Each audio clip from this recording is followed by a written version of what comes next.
If you were to ask me who famous sports players to wear number 14, if you were to ask me the most popular number 14s, I think I could give you Troy Bolton from High School Musical, and I think I would struggle to come up with another name. I really don't know many other 14s, to be completely honest with you. I think Eric Gordon might have wore 14 once, the shooting guard who is on the Phoenix Suns right now.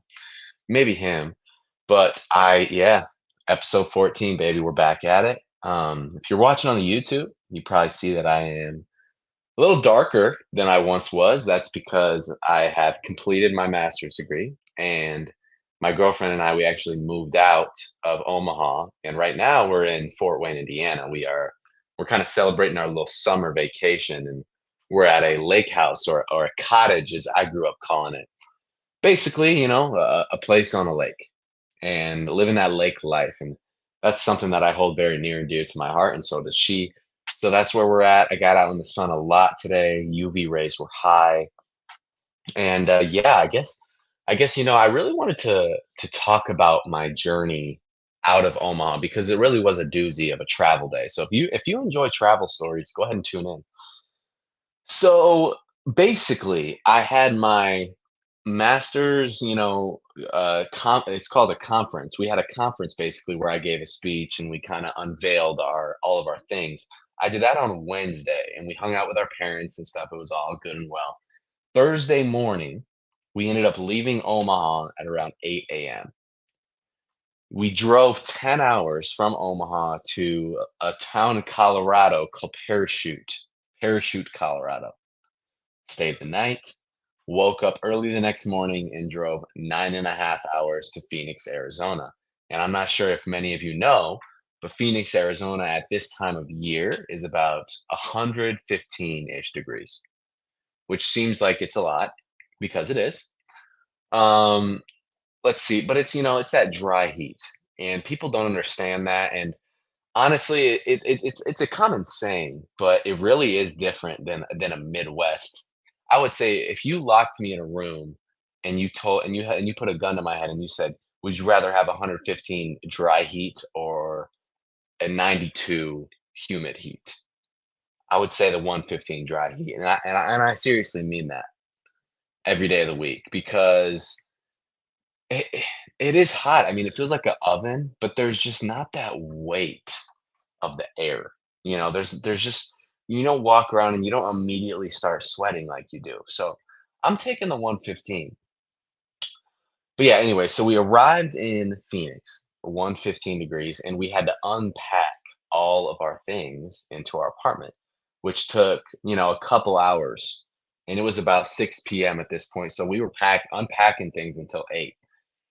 And, yeah, it was a big workout for me because not only was it in the hot, we were sitting down for 18 hours over the past couple days, but it's that altitude.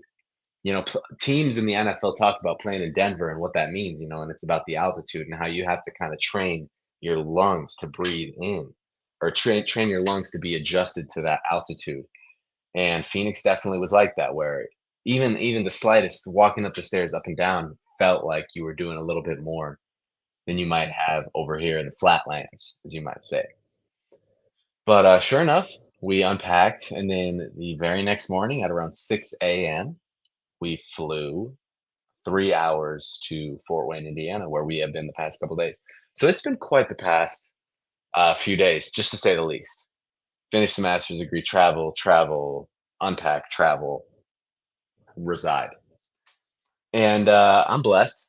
We're here. I don't regret it because now we get some more time over this summer, and yeah, I get more time to dedicate to the Double Tech podcast, and that's this again. I said this yesterday.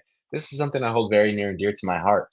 A couple other things that I've been seeing these past few days is just the interaction with the reels and the videos. I want to thank you guys for commenting and putting your thoughts in, and it's not even people commenting about, if they agree with me, and it's not even about validation. It's just about people coming together and enjoying conversation about the same thing or things that we're interested in. I think about, the over like the past reels or shorts that I put out there last week, just talking about soccer or talking about, bagel flavors or talking about college versus the pros, just sports and people just commenting and kind of just either, making fun of me a little bit or chiming in saying their piece. Man, I love that. And I want to encourage all of you, if you're watching on YouTube, if you see this in a short, if you're listening on Spotify, Apple Music, whatever it may be, I love the feedback, and I'm always good at responding to people. It's very well appreciated, and it does go a long way. So, thank you for those of you that have done that. Funny story, actually. I guess we'll get this to later, but we'll get more into this. Talking about the Euros, I talked for a while about the Euros and how America couldn't be better. Whatever, they're in the Copas right now. Hey, USA won last night. They did. So I'm watching closely. But somebody ended up commenting because I spoke about the Euros and I was naming all of these European countries. I was like Spain, Italy, you know, France, whatever, and then I said Algeria. Now, I am not a a geographically well-versed individual. So I did not know until somebody had commented it that Algeria is actually in Africa. So yeah, I mean, I was never the right guy to do geography. I never was. I actually used to think that Chile was in Africa as well for a very long time. And it wasn't until I think the World Cup when I realized that they were a South American team. So, needless to say, somebody corrected me, but it was in all good heart. Like, I can laugh at myself too. So I know I make mistakes. Nobody's perfect. Check out my shirt for those of you that are watching the YouTube. I got my bad boy shirt on, Detroit. Come on. Anyways, I'm off track. I talked about, the journey. I talked about, let's see, I talked about the lake house, and, is it a cottage or whatever? Oh, hey, we got a guest coming on today. We're gonna have a nice little interview coming up here with a really good friend of mine. I think I mentioned him on the podcast a couple times actually. His name's Phil. You might hear me reference Philly, but Phil Cude is his name, and he is going to be here. And we're just going to be talking about, Phil was actually a college pitcher. So we're going to talk about pitching. We're going to talk about baseball. We're going to talk about sports. It's probably going to be a lot more sports oriented than it was last week. So that might be good news to hear. Maybe you like the other stuff. I wouldn't know. I don't hear any feedback. So I'm just going to keep doing what I think is right. So we're going to talk about sports. We're going to talk about a whole bunch of different stuff, but that's going to be a solid interview coming up here in just a little bit. Meanwhile, Boston wins 4-1 in the series. Did I predict it? Yes. Did I know that was going to happen? Yes. Did I want to see a closer series? Honestly, I don't know. I don't know if I did. I think I just wanted it was inevitable. Boston was going to win. It was just a matter of time. I feel like I didn't wanna see a closer series because I just kinda want this season to be done, and that's weird. I wanted the season to be done because I was just over it, you know? I think this year specifically, it was so lopsided, there were so many injuries in the playoff that it just wasn't really worth watching. So, yes, I called it. Am I proud of myself for calling it? I mean, not really. Any layman walking the street could have said that Boston was gonna win the series, probably by 2 or more games, and that's exactly what happened. Um, let's see. The NHL playoffs is going on right now. Edmonton Oilers coming down from 0-3 to tie it up at 3-3. Game 7 is tonight. It is about 6:48 p.m. Eastern time on Monday, June 24th. So when you're hearing this, it might be Tuesday or Wednesday. It might be done, but we're excited. I'm going to be tuning in tonight and checking that out. We're going to be talking about that on the podcast. So we're probably going to be talking about it as the game's going on, which is kind of cool. So that's going to be going on today. Let's see. Olympics are coming up. I've heard people say that they're not very big Olympics fans, and I don't really get that. I think there's something about the Olympics that's like competition heightened, where you're not even taking the best players on teams, you're taking the best people in our country. What does our country stand for? Freedom. red, white, and blue, lakes, mountains. The list goes on. What does the USA stand for? They stand for winning. And that's exactly what I feel like when the Olympics starts, I feel like we all collectively come together and experience hyper nationalism.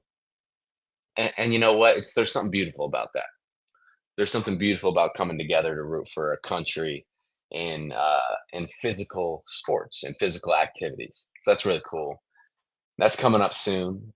We got some NFL stuff coming up next week. We're actually going to have an interview with another good buddy, Spencer Woodruff. We're going to be diving deep into some NFL stuff and preseason stuff, talking about win totals and things like that. So stay tuned. And hey, if you're listening on the YouTube, why don't you go ahead and throw a subscribe? I love a good subscribe. I think I'm going to start shouting people out that subscribe. I like the idea of that. And go ahead and throw a comment on a video. Sooner or later, we're going to start doing viewer questions. The follow count is increasing. The Double Tech podcast is only the hottest podcast right now. But yeah, so if you want to throw a subscribe up or a follow on the Instagrams, if you just search up the Double Tech on Instagram, Twitter, we have a TikTok account, TikTok, YouTube, you'll find us. And yeah, interact. I love a good interaction on there. So do what you can. We'd love to hear from you, and we'd love to open up the conversation. But hey, this podcast is all about the people. I'm having guests on almost every week. We like to talk about life. We like to talk about sports. But more than anything, it's about, what do you guys want to see? What do you want to listen to? Is there things you want me to do more of? Want me to do less of? If you were like, Ethan, I never want to hear you speak again. I don't think I would stop the podcast, but I think I would take it to heart, to be honest. But you got to roll with the punches sometimes. So maybe I wouldn't. I don't know. I don't know. We'll deal with that beast. We'll reel that fish in when we get there. Basically, is what I'm trying to say. Uh, let's see. Listen, I'm excited for the stoplight this week. I've got some things to say. All right. So today, I actually want to start with the red light. I'm going to start with the red light. I think I did that last week too. Again, red light is something that just needs to stop. We don't need any more of this. It needs to come to an end. And that is country music. Hold on. Country music that is mixed with hip hop. Notice how I didn't say country music and pop.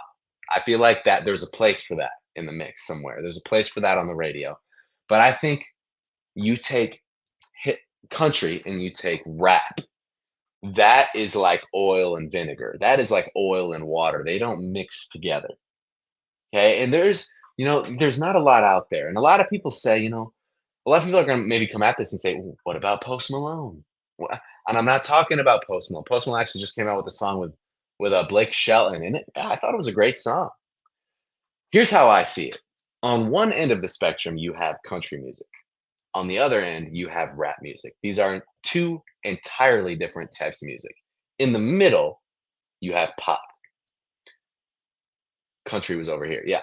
If you mix country and pop, you're finding that middle ground here.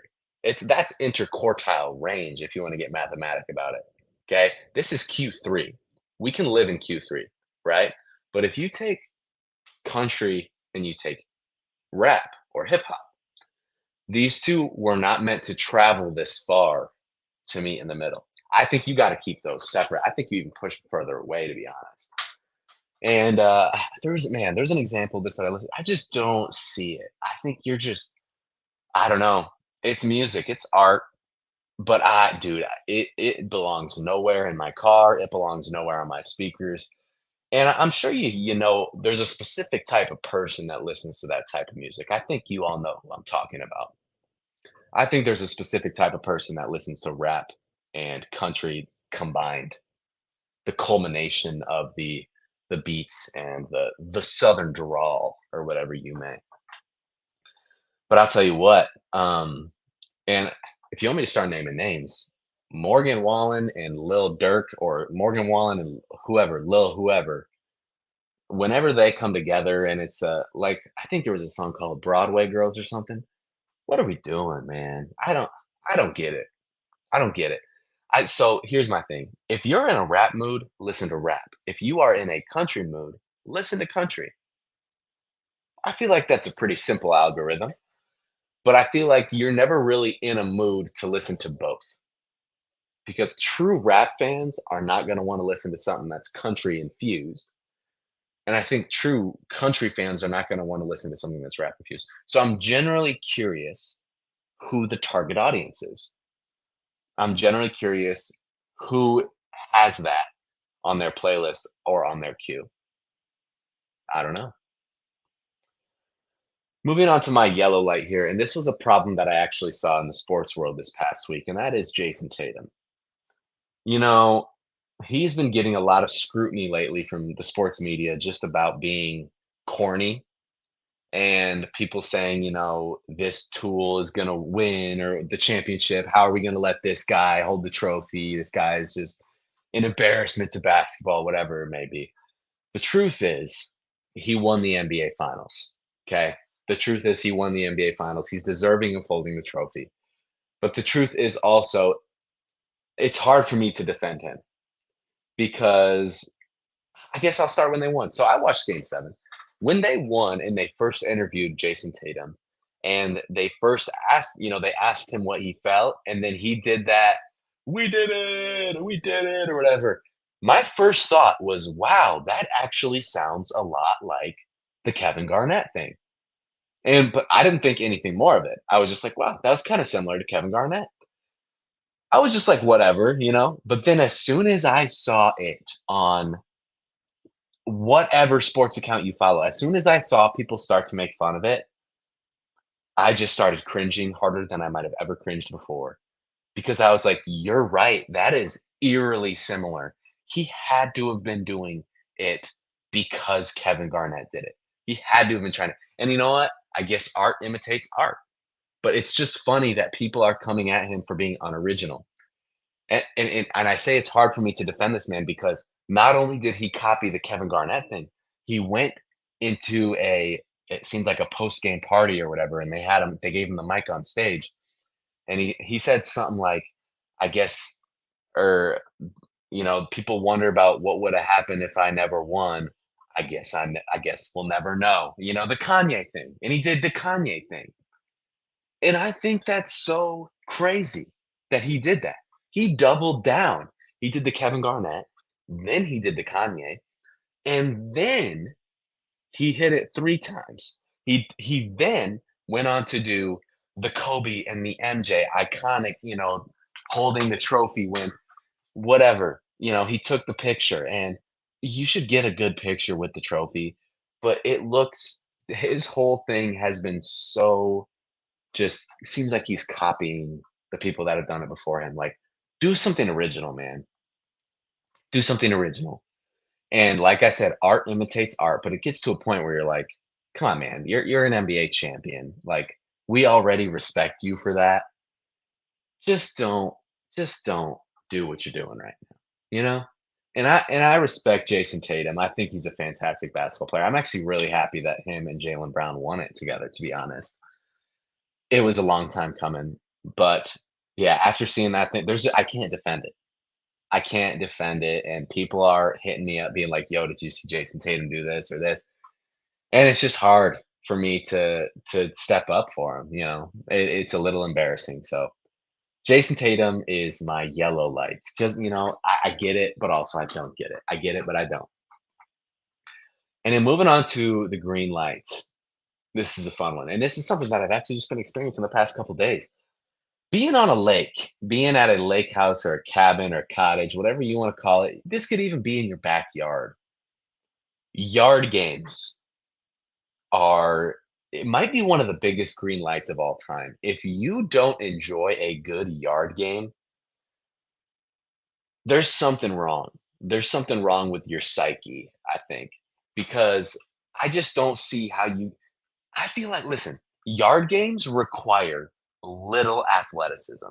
All they require is a little bit of competitive spirit and possibly a drink in your hand every once in a while when you play. It's all fun and games, but for some reason, they become the pinnacle of competition. yard games. And name your yard game. What I love is going to a new place and hearing some new yard game that people just come up with, and they're like, "Yeah, we just throw sticks at a bush and we try and get one to stick out of there, and whoever does wins." And I'm like, "Shoot, if you put a drink in my hand and tell me first to 11 wins, I'll have the best time of my life playing that game. I'll tell you that much." But I'm talking about games like bags, and it's not called cornhole, it's called bags. Bags. I'm talking about can jam, spike ball. Let's see. There, I forget the name. I think it's called like where you throw the golf balls onto the the PVC pipes. When you throw the golf balls onto the PVC pipes, I forget. Maybe it's called hillbilly golf or something like that. I don't know.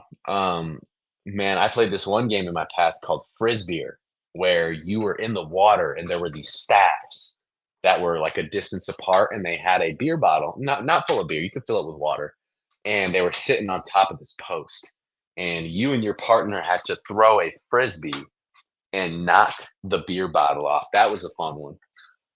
But listen, yard games are a green light because they might be just the utmost excitement of any uh block party, any sort of cookout, any barbecue. You got to have the yard games, and I just think anybody can get into those. Anybody can.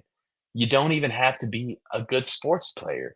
You don't even have to be an athlete. You just have, because listen, I think we all know that friend. We all have a friend that didn't play any sports, but he was just a dog, or he or she was just a dog at yard games. We all know a friend because look, I played basketball my whole life. I played every sport: baseball, basketball, soccer, football, golf, whatever you want, tennis, whatever. I played all the sports, but I can't even throw a beanbag in a straight line.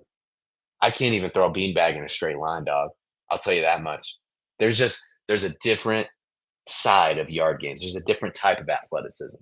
But on the other side, we also had a buddy who probably would have went Division 1 if there was a Division 1 for yard games, and now there is with spike ball. Now there is. So yard games are an easy green light for me. They're who doesn't enjoy a good yard game? Who doesn't enjoy a good, nuke 'em, beach volleyball? I would classify those. Badminton. Would you say pickleball was a yard game? No, you wouldn't say pickleball was a yard game. That was 9 square. I could spend a show just talking about each of these individual sports and how they've impacted the American beach culture. Let me tell you something though. I actually, in my undergrad, I actually did a speech on pickleball, and I presented it to my teacher about why pickleball had such a chokehold on the upcoming generation and how it was going to change sports forever, the sports scene. You might have called me a philosopher back in the day for that because wow, it really has came to fruition, huh?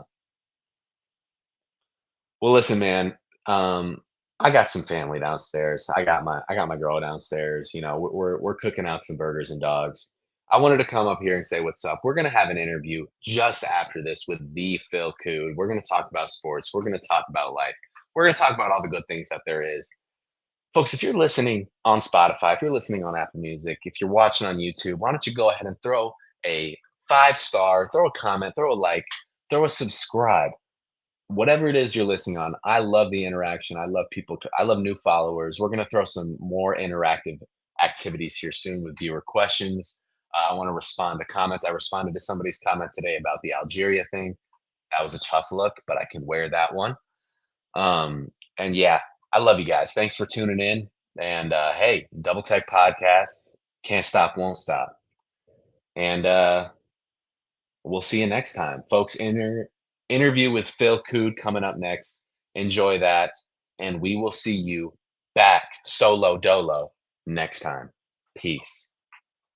Folks, we have an extremely special guest today, a great friend of mine that I've known for, I don't know, man, maybe like 4-ish months. His name is Phil Cude. Phil, say what's up to the people, please. What is going on, Double Tech Podcast? It is a pleasure to be on the hottest, fastest growing podcast in the country. We could even say in the world. We could. Honestly, Ethan, I appreciate you inviting me on. This is also a full circle moment because we just had our last little, we had a short 4 months together where we got to get to know each other through work, and then that kind of grew. But then you just moved back to Arizona last week. I'm still in Omaha, Nebraska, for the people that don't know, but that's kind of where me and Ethan met each other here. That's where the relationship was incepted, in Omaha, Nebraska. Dude, Nebraska. Phil, I love your energy, bro. You're built for this, dog. You got to take that little mic there. We might have to make Philly Cude a regular here on the Double Tech Podcast. But listen, for all those out there that are wondering, Phil is a day one listener. Phil's been on this ride since day one, and he's been loyal. He's been a listener, and hey, maybe for other loyal listeners out there, we got to get some more people on. Phil, I want you to right now on the spot give a message to all those people out there that haven't yet discovered the Double Tech Podcast. What are you going to tell them about this show? What do they need to know? The Double Tech Podcast never fails to give you what you want, right? I think Trent and Ethan do a phenomenal job of constantly throwing in different things at you for the viewers to keep your interest, And I do commend you guys for your creativity. I think that separates you guys immensely because I'm a podcast listener myself, as I know you are, but day one listener. You actually, I followed you on Instagram whenever we first met, and then I saw the link in your bio had a Spotify little self promo, and I was like, "Yo, what's this?" And then he's like, "I got a podcast," and you guys were on like episode 5, 6, I don't know, something in the early stages, right? And I was like, "Yo, this is cool." I listened to it, and immediately I was like, "You guys have segments?" For those of you who don't know, tune into the Double Tech. If you're a new listener, and it also sounds like we have a loyal fan base here, which is awesome because Trent and Ethan do a phenomenal job. So, the Double Tech Podcast. Oh, Phil, you're too nice, Phil. You're too nice. But let me tell you something. Speaking on like you going to the social media and everything, it is weird meeting people for the first time, and I'm not like going around being like, "Hi, my name's Ethan. I have a podcast." I'm not like doing that. But like when it gets brought up, like. When the topic gets brought up and I'm like, oh yeah, like I have like a show. It's so weird seeing people's reactions being like, you do a podcast? And I'm like, I guess if that's what you want to call it. Like at the end of the day, I just feel like I'm getting on here. And sometimes it's just me talking to a screen, especially as of late, since it's been more me rather than me and Trent. But this is kind of what the podcast has come to, It used to be me and Trent kind of doing our thing. And it's become me kind of doing my thing. And Trent's had to spend some time away from the pod, but like honestly, like you talked about wanting to speak about the vision of the show, what's it going to turn into? And one of those things is like I just like love having people on to just like talk. And I'd love it to be sports related, but sometimes it's not. If you listen to last week's with Jack, I think we like didn't even talk about sports the entire time. Maybe we mentioned the word a couple times, but like we're just talking about life and like what's going on and like not even diving too deep into things, but it's just conversating, having people on to just, I don't know, just live, I guess, whatever you want to call it. But that's kind of where the vision is, man. I love the idea of just having people on to just talk about life, whatever it is we're feeling like talking about that day. You know what I'm saying? Yeah, I think that's awesome because honestly, I enjoy, not only do I enjoy the sports segments, but the way that I am seeing you specifically, Trent's obviously been missed, right? But the way that you've brought on the guests and listening to Jack, and then you guys had I'm sorry, man, I forgot his name, but the hockey player from Maine. Shout out David. Shout out David Brazil. Yeah, David. Yep. Black Bear Nation. Black Bear Nation, stand up. This is the Black Bear Podcast. There we go. Yes, sir. I think that's cool to be well-rounded. I think that's a thing in life that's just a great avenue to have, to be well-rounded in all aspects. But I think it's super cool as a listener, myself, as a fan of the Double Tech, to see not only do we talk about sports, but you guys talk about real life and bring on people that have other experiences, other life experiences, just to bring it their own twist and their own personality onto the show, which is always cool to hear. So, yeah. Absolutely, man. And just like everybody else has their story, you have your story as well. And that is one of the big reasons why I wanted to have you on here, because we love to shoot around and like talk at work and everything. And, we like to golf together, which we will get into. But I Don't kind of want worry. to hear about your, where you came from. Like, to give us a backstory for the people that don't necessarily know who you are. Let them paint a picture of Phil Cude. You played some college baseball, which I want you to kind of end with, because that's going to be my next topic, because I want to talk a little bit about that. But give us some backstory, some foundation. Yeah, so my family lives here in Omaha, Nebraska. I live on my own here. Me and my girlfriend are actually moving into an apartment together tomorrow. So we got a Oh, lot that's going on in tomorrow. life. Huh? But in terms of myself and my story, we moved here from Texas down by the Gulf of Mexico down there, and my family decided to come up here to be in kind of the middle of the country. And for those of you who don't know Omaha, Nebraska, it's not cornfields. All right, it is a pretty big city. I'm not talking LA, Chicago, something like that, but we hold it down here in Omaha. And so my path right now, I played college ball, which Ethan said we'll get into later, but I currently am a student at Nebraska Omaha, which Ethan also attended to for his time Go being here at Mavericks. Go Go Mavericks. Mavs. Yes, sir. So I'm studying to become a physical therapist. I'm in my undergraduate right now. I want to be a pediatric physical therapist. I got one more year at my school, and my journey in the future, if everything goes the way I plan it to, would be to attend a postgraduate school and get my doctorate in physical therapy and just give back to the youth. I'm in an internship right now that I'm getting to experience that, and being around kids who maybe need the guidance or the strength, things like that for physical therapy, which is honestly, I'm figuring out through my journey, is really the backbone of the medical field. It helps people get back on their feet in all aspects of life. Physical therapy isn't so cut and dry where it's just like, oh, I tore my bicep, I need rehab or something like that, right? Like, there's so many things, so many parts about it that are truly inspiring to me and truly give me my purpose, which I think is super important. Just for everyone, to find their purpose, but also give back to people that are in need with whatever you're knowledgeable in or passionate in. And that's kind of what I see myself and my future going for me. And so that's the avenue I've chosen. And that's kind of my story right now. That's awesome, man. You didn't skip a beat on that, man. That was sick. So question, if you were to get your doctorate, would you go by Dr. Phil? This is something that people have asked me before. And also people have, when I've said I'm getting my doctorate, they're like, yo, you're going to be the real life Dr. Phil. Like, and listen, as much as I love the comparison, I would be Dr. Phil. Maybe I could go by Dr. Phil, but also the person in me realizes I could never live up to that expectation. All right. So, you set your own expectations. Or I set my own. You need to pave your own path. That's right. I'm my own Dr. Phil. I'm Dr. Phil 2.0. Truthfully, Phil, you are the truth when it comes to physical therapy. In my small experience with you and getting to know you and stuff, you've taught me a lot about things that I would have had no clue about. For example, I will always recall our conversation about static stretching and why it's not very good to do before a workout, which I literally probably would have gotten hurt at some point in my life if you wouldn't have told me that. So this taught me some. Yeah, go ahead. You taught me some good stretches, man. This is something that I know there's probably a lot of athletes on here, people that were former athletes on the pod, whatever the case may be. Something that myself, even in collegiate sports, I'm sure you experienced this as well, but coaches would have you, sit down on the floor. We're doing holds. We're doing things that we're trying to touch our toes, arm across our body, holding, right? So that's static stretching. You're holding a stretch for a period of time and not moving.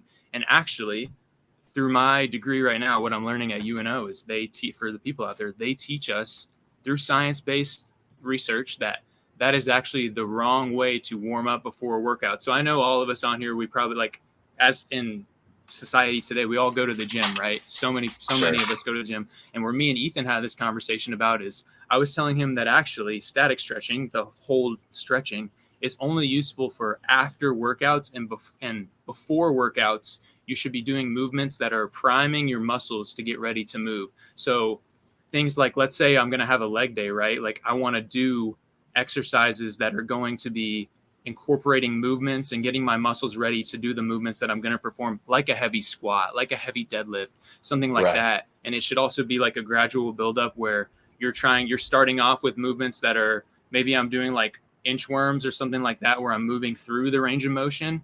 And then I build up to the ones that are like plyometrics, where you're doing like jumps and bounds and leaps and stuff like that to get your heart rate up. And so that's what they teach us a lot at UNO right now, which has an incredible program, which I wasn't even aware of until I got into the field. And yeah, so the reason why static stretching, briefly, I'll touch on it, why it's bad, because I like to always know the why, right? I think that's super important. People can say all they want about things, but it's important to know why. And actually, when you're doing static stretching before you lift, so the muscle tension relationship, the length relationship, you are actually extending your range of motion. So let's say I have my bicep, right, and I'm stretching my bicep before I'm about to do a movement. I'm lengthening my range of motion to something my muscles are not used to handling. So that puts me at an increased risk for tearing a tendon, something like that, because my body hasn't been used to that length of muscle yet, and it needs to really own that movement.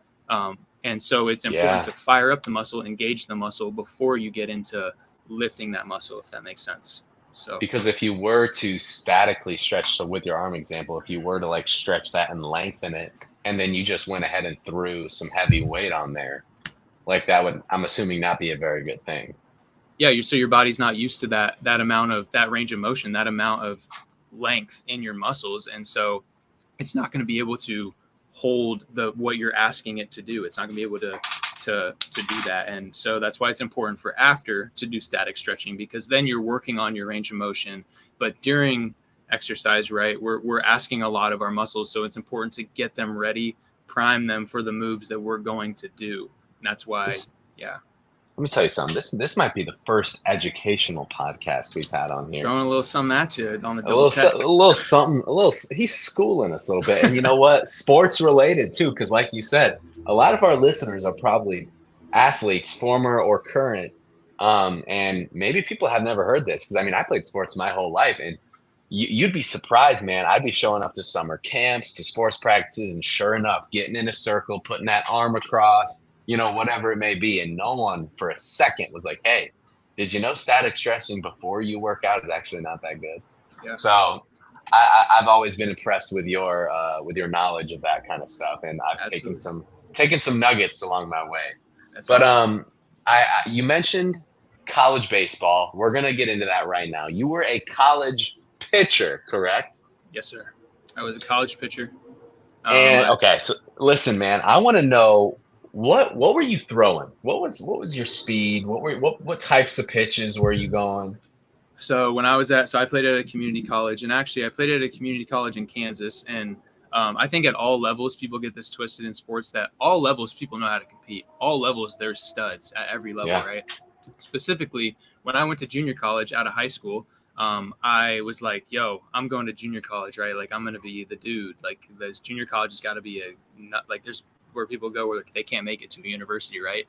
I was absolutely wrong. And specifically in Kansas, the conference I was in was JUCO Haven. Like, that was central for junior college baseball.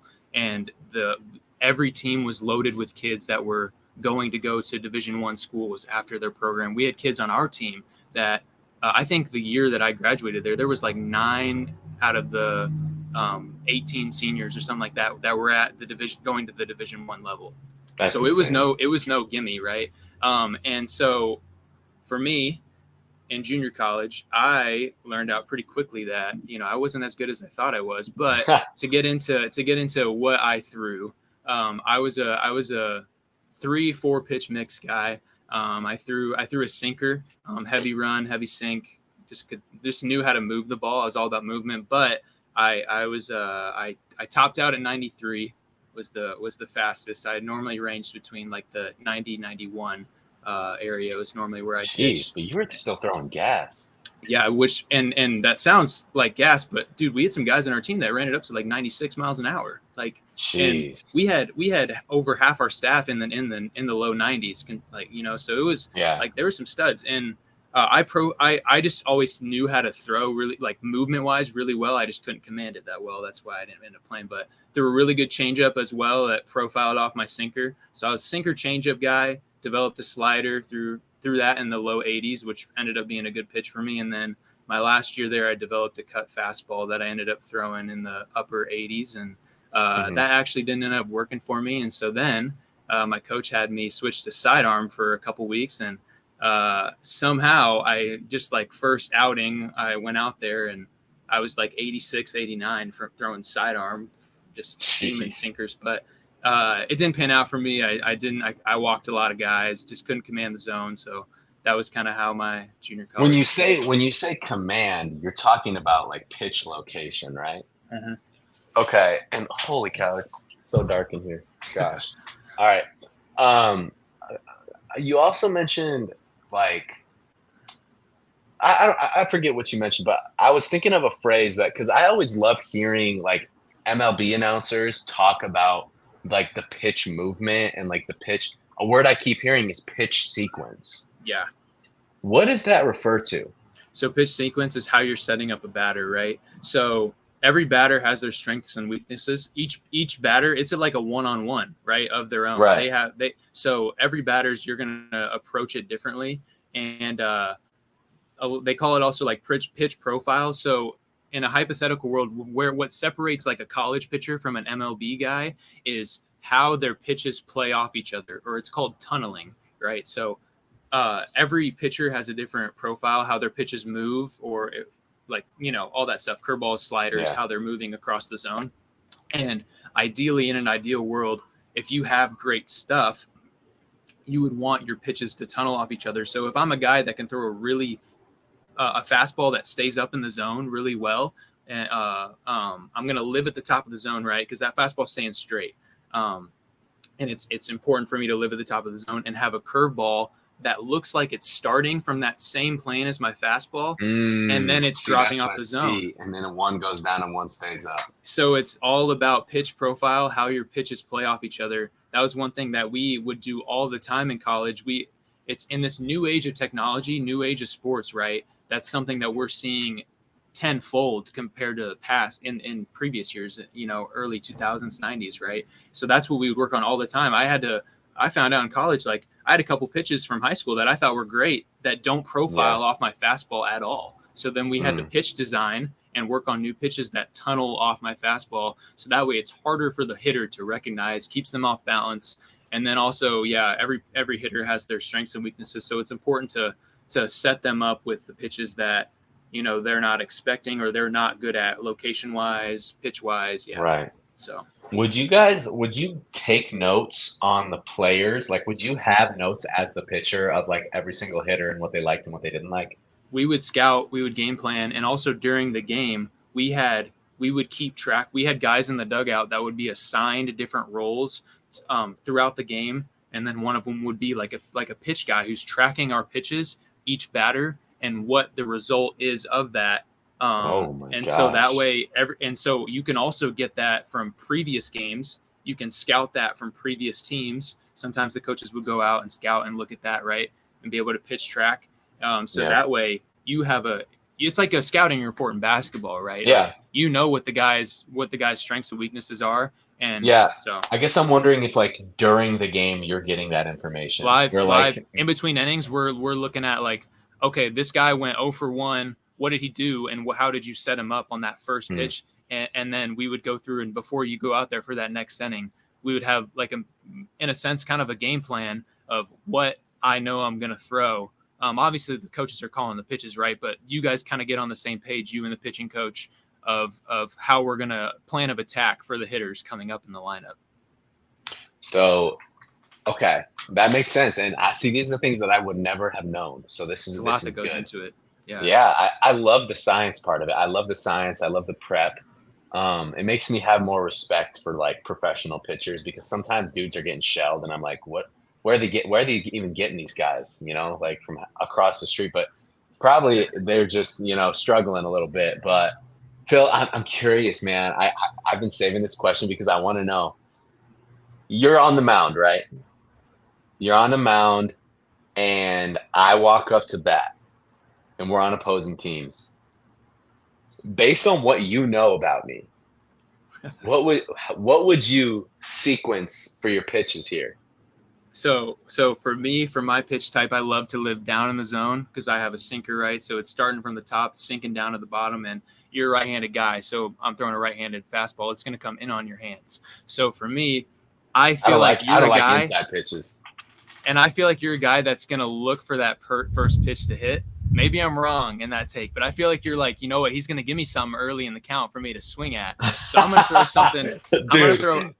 I'm probably throwing a slider outer edge of the plate. So that way you think, fastball's coming. I'm going to try to get ahead of you, blow something by you, maybe something like that. And you're going to chase. And then if you end up taking it, I'm going sinker inside part of the plate, throwing it in on your hands. Because then if you end up swinging and making contact, dude, that your hands are going to be jarred. My hands are done. My hands are done. And I'll probably foul it off too. So and it's going to hurt, dude. Those ones in on the hands, those do not feel good. They vibrate the bat. And then if it's, let's say I'm 0-2, I'm probably just throwing you a changeup after a fastball because it's going to look similar and you're going to be way out in front. And that'd be my hypothetical game plan. And you know what? You'd probably strike me out. But the one thing you got wrong in there is I always took the first pitch.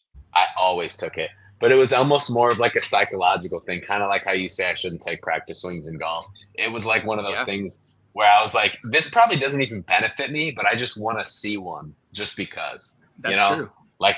So I was never really swinging at the first pitch, but it probably would have helped me a lot more in my baseball career, honestly, if I did. Now, do you see? Okay, so we've golfed a few times, and you've kind of touched on this a little bit. But do you see your baseball swing affecting your golf swing that much? I think it's golf swing affects baseball swing more. I actually was on the course a couple weeks back with a guy that is he's a golf teacher, and he said that there is a dad that wants his son. He plays baseball, and he wanted his son to get taught golf lessons by him. And the golf instructor was like, "If he's playing baseball, I will not coach him. I refuse to coach him. Because of the so I feel like baseball swing. You're keeping your hands in, you're reflecting the swing of the bat. You're all about launch angle, right? And people were like, "Oh, the golf swing would mess up the baseball swing." But I feel like in golf, you are trying to get under the ball and launch it up in the air, right? But in baseball, why I think baseball affects golf swing more is because it's so short and compact. You really want to try to keep your hands in and extend through. And in golf, it's such a long rainbow arc swing that your baseball swing. That's why people that play baseball then go try to play golf have such a bad banana slice because they're keeping short and compact and they're coming it's kind of coming like over the top versus that in to out swing that golf resembles and that big arc swing that golf. Yeah, that's crazy, man. And I had some friends growing up that played baseball who are just like dogs at golf, and they'll kind of say the same thing. Like they just don't mesh, No. But speaking about golf, man, I mean, Road to 100. Road to 100. The people know about it. It's Ethan and Phil, Road to 100. I'm trying to recruit more people in this movement, but it's happening. And data shows that you actually went golfing yesterday. I went golfing yesterday. I golfed 9. This morning, I actually got out early enough, crack of dawn. I waited for the podcast to tell you this. I golfed on a championship course, so par 72. I went out at 6:45. They let me on by myself, and I shot a 92. Wow! I shot a 92. Phil, so 92. I shot. What course was that? It was Benson downtown. It's a pretty well traveled course. It's one of the older courses in Omaha, but dude, they keep. One thing about golf, I feel like that we've encountered through our time is, I think we tend to make or break ourselves on putting in the short game, and I think that I'm learning that a well-maintained green, a true green, takes a lot of variables out. And when you're playing on some of those greens that are punched, that are, rocky, and you can't, Yeah, a you lot of know, dents in there. yeah, I feel like it makes it harder to have a good score. Not making excuses for us, because we had a lot of work to do when I'm we were sure it golfing. wasn't just the It wasn't greens. just the greens, all right. We Yeah, struggled at times getting out of the yeah, tee that box. greens are the reason why I shot a 118. Yeah, Yeah, it's but the it's greens. it's really fun to play on a course that's really well maintained, and yeah, Oh I got yeah. out there this morning and posted. I don't know where that came from, but yeah, 92, man. Was yeah. there like a moment where you were like, "Oh, I got this." Actually, yeah, I kept just playing bogey golf, and I Hey, would get come on on. the green, and have a look at par every single time, and I never sunk a putt, but I kept it. They were always well enough where it was a for sure two putt, and I was Yeah. going through. I got to hole 9, and I was like 9. I think I was 8 over through 8 holes, or 8 over through 9 holes, and I was like, yeah, all I have to do is just keep trying to play bogey golf, and I'm gonna put Yeah. up a good score. And then I ended up having a couple double bogeys in there, and that's why the 92 happened. But 92. I was well on my way to breaking 90, and I almost Yeah. did. But I have to ask you: have you been out yet since you've been in Arizona? Have not. Well, listen, and I guess I told the podcast viewers already in my solo dolo section, but I'm not in Arizona right now. We drove to Arizona to move in, but like we were only there for like 11 hours. We arrived there, so we kind of made it a 2-day trip. We drove 10 hours to Colorado, now 9 hours to Arizona the next day, and then unpacked all of our crap in a span of like 2 hours, and then flew out the next morning to Fort Wayne, Indiana, because I'm with Katie's family right now. And like this is like my Wow. summer vacation. But we're actually planning on going out golfing sometime this week. So I will keep you updated. But man, 92. I might get a 90. I might break 100, but I don't know about getting a 92. That's crazy. But You are listen to this though. It doesn't mean a thing, because when me and Ethan golfed together, him and I together never broke 100. So the road to 100 for me and Ethan golfing together is still alive, and yeah. It's so alive. I'll be back on in the future, and we'll talk about when we golf together sometime when in the The future. round after, yeah, the day after we have the round where we break 100, we're gonna emergency pod the next emergency day. pod. Mm-hmm. Emergency pod. That's hilarious, bro. Well, congratulations. Appreciate Congratulations that. are in order for you Thank you. breaking the 100. I'm there. I'm so there. I'm so due. Also in this summer, we also have a very popular sporting event, or events, if you may, the Olympics, which are being held in Paris this year. Is that correct? I believe so. I think they're in Paris. Yeah. Now, a lot of hot discussion around the Olympics. I talked about it earlier, and I love like that hyper nationalism that comes out when it's country v country, kind of like the World Cup. But Phil, I'm curious if you have specific sports in the Olympics that you tune into or that you enjoy watching. I think, actually, crazy enough, I think that the track and field events are honestly such a great display of athleticism, and Oh I yeah, actually really enjoy the track and field events, specifically the sprinters as well. I think it's always fun to watch. Obviously, we growing up, we always would hear, Usain Bolt. yeah, He was the dude, and yeah. it was fun to watch him race. But I think that that's actually maybe a slept on event, It's in the criminally Summer underrated, Olympics. But I have to say, you can't beat the competitiveness in swimming, dude. I mean, dude. obviously That's what I was Michael gonna say. Phelps, but Katie Ledecky is the truth. I saw a graphic about her like records or whatever, and she was like the whole screen. The whole screen, top 20, and I can't remember what event she is That's the best in, insane, but bro. that's nuts. I don't, you might put it up there, catch it on the record. That Yeah. might be the greatest athlete in respect to their sport of all time. Because who else is doing that? You could argue maybe a Wayne Gretzky, something like that. Well, I was But gonna say you could actually argue Michael Phelps yeah, because Michael that Phelps as dude well. has the most gold medals out of anybody in Olympics history, right? I think it gets brushed under the rug because of how dominant he was, and I forgot for a split moment that Michael But Phelps, USA Swimming USA is Swimming, on top. USA Swimming, That is not a doubt for no sure. doubt. Listen, I'm really not a huge Olympics guy. It's more of like, 'cause, it's on during the day. So it's almost like, and I love a good daytime sport, right? I love a little matinee baseball, whatever you might have. So I haven't really been much into the Olympics, but I'm getting more into it. And Katie actually is trying to get me into watching gymnastics because that's going to be a big thing coming up too. And I don't know. I don't know how I feel about it all. I usually tune into the Olympics when it's like basketball or the World Cup or stuff like that. But I haven't really been into. I like the Winter Olympics, like watching skiers I think the and Winter Olympics are snowboarders. phenomenal. I think the Winter Yeah, Olympics are great. but I would have to say I do love the swimming part for sure. What if you had to pick one sport that you were like in if you were doing the Olympics? What would you do? Dude, I feel like I think I'm going the 100-meter dash. I don't know, something 200 or 200-meter, both sprinting. Sprinters are always swaggy too. They got some Dude, swag to that's them. what I'm saying. Noah Lyles, shout out Noah Lyles, USA guy. I think that's his name. Yeah, yeah. He's the kids nowadays are saying aura. He's got aura. That's That's a thing these days. Aura. That's what they call it. The aura. I don't know, dude. I'm not His on aura. It's his aura, bro. It's his aura. I seen a clip of him actually today. Before a race, he like pulled out a Yu-Gi-Oh card and was like, it was like some crazy Yu-Gi-Oh He card. pulled out the like three eyes, the blue-eyed White Lotus dragon. or White Dragon or something like that. Which is I think is actually a card worth a lot of money. I don't know. Yeah. Oh, I'm sure. That's a crazy flex though.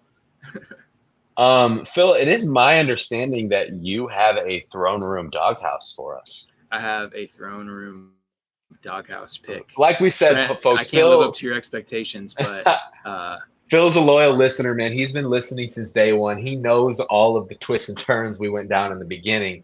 And Phil's going to revive our little segment for you guys here. So, Phil, why don't you give us a little intro? Get into your throne room doghouse here. So, I think I'm going to start off with the doghouse first. Sure. All right. And I'm actually I'm going to put the Florida Panthers in the doghouse. Oh, no. Okay? Now, Ethan and I know I am an Oilers fan. Shout out Connor McDavid, loyal to the oil. I'm an Oilers fan, and they go down 3-0. And what do the Florida Panthers do? They look like they can't find their stride. And the Oilers have came back. They're in Game 7 right now, which we might have to check the update of how they're doing. It was 1-1. 1-1. 1-1 halfway through the second period. Yeah. So and in a Stanley Cup, me and Ethan were just chatting about this. In a Stanley Cup, only one team has came back in the Stanley Cup final down 3-0, and it was in 1942. So, dude, that's crazy. And folks, I am not really that much of a hockey guy. Black Bear Nation, shout out University of Maine, shout out David Brazil. But Phil has gotten me into this whole Oilers thing, loyal to the oil, as he might say. But I've been rooting for this Edmonton comeback as well, man. I think that's pretty crazy. I think Florida is well deserved to be in that doghouse, Phil. They deserve the Kala. They deserve the Kala for sure. For sure. On the top of your mind, I just want to throw it out there. If you have either a throne room or a doghouse, before I get into my throne room, which is I kind of like when it's my solo part, I kind of get into it's like a stoplight. I kind of do like a good, medium, bad. You know what I'm saying? The new segment. Like, yeah. They're kind of going to be repeats at this point, but. Gotcha. Give me your throne room though. I'm really curious about this one. So my throne room, I think it's only fitting with the relationship me and Ethan have had, and I think this is obvious. All right, I'm putting Scotty Scheffler in the throne room. Dude, right. That's a decorated double tech. That's a decorated double tech individual right there. I know he is indeed, and I think well deserved because. This is such a locker room bar talk situation here, but in today's golf game where anybody can win on any given championship, any given day, Scotty Scheffler is separating himself from the field. And even when he had that just abysmal performance at the U.S. Open, dude bounced back and won it this weekend. So, yeah, he's my throne room pick, Scotty Scheffler. This guy, dude, Scotty Scheffler has not only won so many PGA Tour events, He's won multiple double tech hardware, which is lots of throne arguably rooms, better lots of than. green lights. Yeah, which hey, some might argue carries a lot more weight than a FedEx Cup. Some might argue. But Phil, that's a perfect pick, man. Absolutely perfect pick. Now we're getting to the time. I know we're kind of going over a little bit, but I wanted to make sure I got this one last question in because I'm trying to make this a tradition with every single guest I have on here. But I would love to hear you've gotten to talk about your life a little bit, your journey, what's brought you to where you are. I want to hear what has motivated you to be the person you are today or to be where you're at right now in life. What's been pushing you? What's been motivating you to be here? I think it's really important to find a passion, and I think that that's something that I've tried to strive to do. Find something that can break up, the day to day craziness of life that we experience right now, especially in today's world. There's a lot going on. There's a lot of negativity that can be flowed in our mind, and I think to have an outlet where you can just kind of escape that reality or whatever it is for you, and I think there's something to be said about that. I think it eases the mind. I think it helps you find a peace of mind, helps, just like I said, break up the monotony of life today. And I think that that's something that I strive to do, and something that I've realized at the age I have is just to take everything lightly, take everything easy, because just as easy as it is for us to think about the bad, right, or get so upset about things that are out of our control, right? I think that we actually could do the same thing on the other side, and just really looking at, you know, Mm, internally, why do we have to focus so much on bad, and why don't we also celebrate our wins? There's highs and lows of everything in today, and I think that's something that my mother has really taught me a lot in life growing up, and something that I really would love to teach my kids as well, and kind of keep that going, and also teach just anybody that you encounter in day to day life. Like, for instance, Ethan and I have known each other for such a short amount of time, but something that we have established, or the reason why we connected so well, is because we really just take everything lightly, just enjoyed time together, just enjoyed not stressing about things that are going on in other everyday right. life, and also just letting other people have the ability to have good energy, good, whatever the case may be there. And I think that that's super important to also, just when you're around other people. Jack said it last week, saying something like a "Hey, how are you doing? I hope you have a great Absolutely. day." um, Radiating positivity towards other people might seem something so small to you, but can have such a lasting impact, and change somebody's day completely like that. And I think that that's something that's really lost in today's society. So Well, I mean, Phil, that's literally how me and you even became friends. yeah, We didn't know each other. We just worked the same shift, and we were probably just like, so, like, what's up with you? And then we were just like, well, da da da da, da. And then next thing you know, Phil's on the Double Tech podcast. I'm on the double tech, And baby. and not only is he on the Double Tech podcast, but he's dropping knowledge on the Double Tech podcast, dropping wisdom for anyone out there that might be searching for it. Phil, I couldn't agree with you more. Just about going through the highs and lows in life, the ebbs and flows, and just like finding your passion and getting out of that rhythm that I feel like so many people can often find themselves in. You know what I'm saying? Like, just like whenever people are stuck, because I've been there, bro. I've been in places in my life where I feel like I'm just stuck doing the same thing over and over and over again. And the fact of the matter is, you gotta mix it up sometimes. You gotta do things that you love where it doesn't even feel like you're spending time doing it, you know? Exactly And that. I feel like our time was just golfing, where it didn't even feel like we would blink and we were on the 17th hole and it was like, oh shoot, like we got work in 30 minutes, you know what I'm Yeah, saying? yeah. But like that's how life is meant to be spent, and I definitely need to be better at just not hurrying as much. So I'm taking a lot of those things you just said as well with me off this podcast. I think it's super important what you just said about. I think too much in life, we tend to be in a hurry, and we tend to always feel like we're looking for the next step, right? And being more present in the moment is something that we today in society can lose and not, and in, you know, it's super easy to get off that track. And I think something as well is that's I think is super super important that people actually really take for granted is focus on your breathing. I think that that's something that when you really think about your breath, and whenever you get super stressed out, or you're going through something that's super hard, or you know it's a stressful time, just sit back for a second and just take a breath. Focus on, you know, breathe through your nose, take a deep breath, and reset. Let your shoulders drop, you know, something like that. Something so simple, but can really just ease that tension and make you feel come down to earth, and really feel present and live in the moment. Absolutely, man. Yeah. Dude, there's probably so many people out there that need to hear something like that. And it's just, you just got to do it. You just got to start practicing. You don't got to be an expert at it. You don't got to be an expert at this mindfulness stuff, but you just practice it, you know, as you would with anything, as you would practice pitch sequence, as you would practice swimming, you know, practice your breathing, practice being mindful, and in the moment, not needing to hurry so much.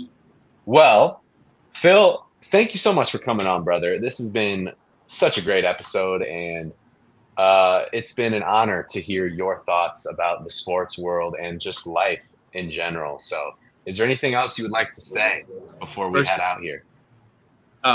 Double Tech people, Double Tech faithful, I appreciate you guys for listening this far into the podcast and listening to my story and letting me chat it up with a future friend that I'll have for life, a brother that I'll have for life. And also, Ethan, thank you so much for letting me come on the pod and inviting me on. And I'm sure that we'll get this opportunity again. I would love to be on. Oh, absolutely, Phil. And yeah. Goes both ways, brother. I appreciate you. Thanks so much for coming on. Folks, this has been yet again another episode of the Double Tech Podcast with the future doctor, Phil Cude. And folks, we will see you later. Peace.